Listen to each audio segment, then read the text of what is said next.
pagbabasa at saka yung pagpirma, kailangan mo na 5 araw. Paano binuksan mo yung session at 3 o'clock, nadala mo at 5 o'clock? Inihabol bago magsara Yan ang hinahanap ng Korte Suprema. Sapagkat yan ay related doon sa verification. Kasi iisa-isay niya. Sumumpa kayo dyan. Opo. Wag ninyo kanyang bibiru-biruin yung pagsumpa dyan.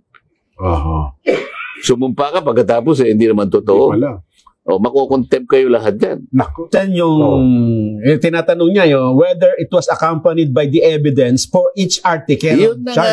Kaya nga, pinakita ba sa iyo yung mga ebidensya? Kasi nakalagay nga sa kanyang doon sa acknowledgement.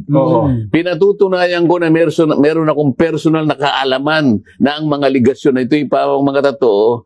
At saka, base ka niya sa aking pagkaunawa sa mga ebidensyang nakalakip dito. So itatanong ng Korte, so nabasa mo ba yung ebidensyang nakalakip per article of impeachment? Opo.